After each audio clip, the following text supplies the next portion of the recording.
necessário e supérfluo. Questão 715. Como pode o homem conhecer o limite do necessário? Aquele que é ponderado o conhece por intuição. Muitos só chegam a conhecê-lo por experiência e a sua própria custa. Muito tarde é que se percebe que não amou o bastante, é muito tarde é que se percebe que não vigiou o bastante. Ou seja, só tomamos consciência depois de passarmos pela experiência. Mas tem alguns que são mais espertos. Eles observam o outro e, diante dos fatos, das situações que acontecem com o outro, eles evitam acontecer consigo mesmo. Então, e também tem a questão da intuição, da proteção espiritual, a sintonia com o protetor espiritual, a força que esse protetor espiritual tem sobre aquela pessoa para desviá-lo dos caminhos. Tem uma série de fatores que acontecem para que você siga para o caminho A e não siga pelo caminho B. E o inverso também é verdadeiro. Então, para que um fenômeno aconteça, tem que acontecer no mínimo 5 coisas em torno dele para aquilo acontecer. Portanto, vamos ficar bastante vigilantes, bastante atentos, para não deixarmos as coisas acontecerem. Na segurança do trabalho, principalmente na segurança da aviação, tem um fator que diz que em cada 5 eventos simples, acontece um mais complexo. Então, se começa a ter pequenos incidentes, tem um incidente maior, depois de tantos incidentes maiores, tem um incidente bem maior, e depois desse incidente maior, tem um acidente. Então, principalmente na aviação, todos os incidentes devem ser reportados, e a pessoa que cometeu o incidente ou que passou pelo incidente, ao reportar isso, ele não pode ser punido. Ele tem que ser elogiado por ter observado o erro e levado ao conhecimento das autoridades para divulgar para todos, e aquilo não vir a acontecer às demais pessoas. Portanto, vamos ficar atentos nas pequenas ações de cada dia para que elas não se tornem grandes ao longo da sua existência. As pequenas ações ruins, né? As boas, precisamos fazer. Questão 716. Mediante a organização que nos deu, não traçou a natureza o limite das nossas necessidades? Sem dúvida. Mas o homem é insaciável. Por meio da organização que lhe deu, a natureza lhe traçou o limite das necessidades. Porém, os vícios lhe alteraram a constituição e lhe criaram necessidades que não são reais. Atitudes que não levam à edificação do bem. Atitudes que o levam a sofrer mais à frente as consequências dos seus próprios atos. Certa vez, nós conhecemos uma jovem muito bonita e portadora de várias doenças, tidas como incuráveis. Ficamos com pena, fizemos oração, então um espírito se manifestou na mediúnica, bravo com a gente, porque a gente fazia oração por ela. Tudo aquilo que era para beneficiar a humanidade em termos de pesquisas de remédio, ela interferia negativamente. Ela queria remédios que pudessem levar a outros e outros e outros para que a indústria vendesse mais, e não para aliviar as dores. E, portanto, não iria se achar remédio nenhum para aliviar as dores nesta vida, porque ela tinha que tomar consciência das besteiras que ela fez. Ou seja, a ambição desmedida leva você a passar depois para um sofrimento desmedido. Certo? Tenhamos então a vigilância e o cuidado para não nos deixarmos seguir por caminhos que nos levarão a sofrimentos complexos e atrozes. Caminhos escusos, que não pensamos no nosso semelhante. Então nós temos que aprender a compreender que o nosso semelhante é tão importante quanto nós. Quando nós colocarmos isso na nossa mente, no nosso coração, nós vamos pensar melhor antes de querer tomar uma atitude que possa prejudicar o outro. E muitas vezes em troca de dinheiro e poder, que são situações muito efêmeras e pouco duradouras. Uma parte interessante com relação a esse poder efêmero do mundo, quando Jesus vai conversar com o senador Publio Lentulus, ele diz para ele: o poder de suas águias são transitórios e muito frágeis perante o exército de meu pai. E o Publio Lentulus sai dali furioso. Como ele pode falar assim comigo? Será que ele não conhece o poder das nossas armas? E o símbolo do exército romano era uma águia.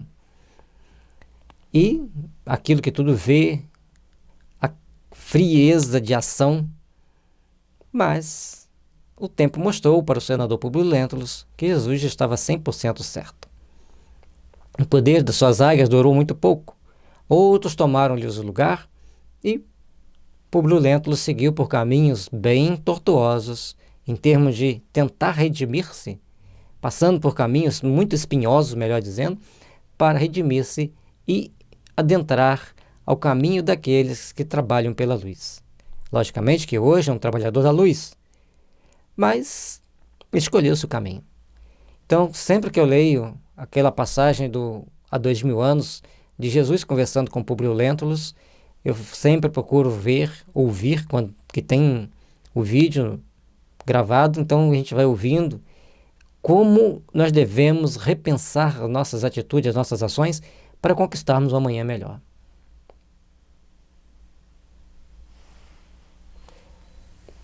Questão 717. Que se há de pensar dos que assambarcam os bens da terra para se proporcionarem supérfluo, com o prejuízo daqueles a quem falta o necessário?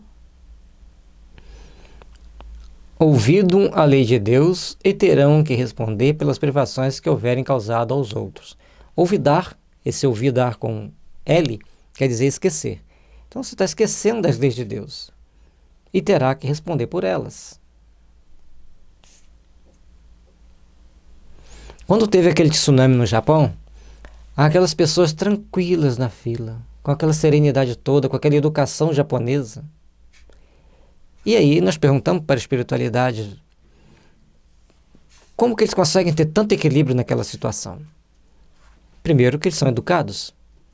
Segundo, eles são treinados, porque em um dado momento pode acontecer aquilo. E terceiro, são espíritos que reencarnaram para passar por aquela prova, por aquela experiência, e ali seus protetores estão atentos para consolá-los. Juntando a educação e a intuição dos seus protetores consolando-os, eles se portam com aquela serenidade toda. E tem outra. Há muitos que ali estão, tanto os que faleceram quanto os que sobreviveram, são espíritos que vieram reencarnar na Terra só para passar por aquele momento. Por causa dessa questãozinha 717. Vocês acham que é só na Terra que tem essa questão? Ela está presente nas leis divinas, está presente na nossa consciência, e todos nós arcaremos com as condições e as situações daquilo que infligimos ao outro, de alguma forma, em alguma situação. Fiquemos atentos e vigilantes para não prejudicarmos ao outro, porque o que prejudicamos ao outro, prejudicamos a nós mesmos. Nada tem de absoluto o limite entre o necessário e o supérfluo. A civilização criou necessidades que o selvagem desconhece, e os espíritos que ditaram os preceitos acima não pretendem que o homem civilizado deva viver como o selvagem. Tudo é relativo, cabendo à razão regrar as coisas. Nós precisamos ter um carro, nós precisamos ter um telefone, precisamos ter uma roupa, mas não devemos ter o exagero. Mas, conforme dissemos anteriormente, aqueles que exageram estão garantindo o emprego do outro. O problema é se você prejudica a sua comunidade para ter aquilo que você quer. Ou você é um empresário, quer comprar um carro muito caro, e para manter esse carro muito caro, você vê que vai ter uma despesa muito grande, você começa a pagar menos salário, a querer explorar os seus empregados mais. Aí, está caindo aqui na tentação de não medir o limite do necessário e criar problemas e dificuldades. Certa vez, um colega meu de tarefa estava relatando que ele conversava com a patroa dele, que o salário estava muito baixo. E ela deu a seguinte explicação: eu comprei o carro da marca X, que faz 5 km por litro. Então, com o trânsito que está, ele chega a fazer 3. Com o preço do combustível, então eu não posso te pagar mais. E se eu tentar vender esse carro, eu não acho nem a metade do preço dele, porque ninguém quer comprar esse carro. E eu não posso jogar esse carro fora, porque ele custou caro. Então, eu tenho que rodar com ele pelo menos umas 2 vezes na semana. Isso é real, tá, gente? Parece até a criança que está disputando uma bala com o irmão. Certo? tentando trapacear ali para tomar uma bala do outro irmão mais novo. É muito complicado, porque a pessoa não vigia-se o bastante, o suficiente, não procura se informar o suficiente, adquire um produto que depois vai ficar pesado para ela conduzir aquele bem material. E o outro foi uma pessoa que era um empresário de sucesso. Aí ele resolveu fazer outros investimentos emocionais. E isso sobrecarregou-lhe as despesas e foi à falência. Várias famílias ficaram sem o ganha-pão, ficaram sem o emprego. Então nós temos que procurar pensar muito bem nas nossas atitudes, nas nossas ações, porque aquele gozo momentâneo ali daquele momento, aquele prazer que estamos adquirindo, um bem material ou um bem emocional, pode custar muito caro, já nesta vida, como na próxima. Tem uma passagem no livro Céu e Inferno. A pessoa queria muito dinheiro e ele morre, fica tentando vigiar aquele dinheiro o tempo todo, tentando plasmar aquele dinheiro. E eles tentam ajudá-lo, tentam tirá-lo dali. E a espiritualidade pergunta, na próxima encarnação, como que ele vai passar a vivenciar? Agora eu não lembro se está no Céu e Inferno, se está num dos livros da série André Luiz. Na riqueza ele não vai ter mais. Ele perdeu a oportunidade de se educar e usar o dinheiro de forma útil. Então, nós temos que procurar nos instruir para usarmos dos nossos bens com sabedoria. Isso nós temos que fazer. A civilização desenvolve o senso moral e, ao mesmo tempo, o sentimento de caridade que leva os homens a se prestarem mútuo apoio. Repetindo, a civilização desenvolve o senso moral e, ao mesmo tempo, o sentimento de caridade que leva os homens a se prestarem mútuo apoio. Os que vivem à custa das privações dos outros exploram, em seu proveito, os benefícios da civilização. Desta tem apenas o verniz, como muitos há que, da religião, têm a máscara. São as nossas responsabilidades, são os nossos compromissos que nós temos que ter. Uma pessoa chega de uma festa com requinte de chegou naquele carro mais caro. Mas o custo social daquele carro qual é? Você pode comprar, não tem problema. Mas antes calcule o que você ganha, o que você gasta e vê se você pode ter. Ah, mas eu quero desfrutar desse carro pelo menos uma semana. Aluga um. Desde que você não prejudique os seus funcionários. Porque ali está bem claro. Os que vivem à custa das privações dos outros exploram, em seu proveito, os benefícios da civilização. Então nós não podemos explorar o nosso semelhante para termos um objeto da nossa cupidez, do nosso desejo. Temos que saber conciliar o lucro, as despesas, né? Aliás, a receita e a despesa para saber o que nós temos de lucro, saber se esse lucro não está criando um prejuízo para outros, e aí nós vamos viver de uma forma respeitável perante a espiritualidade.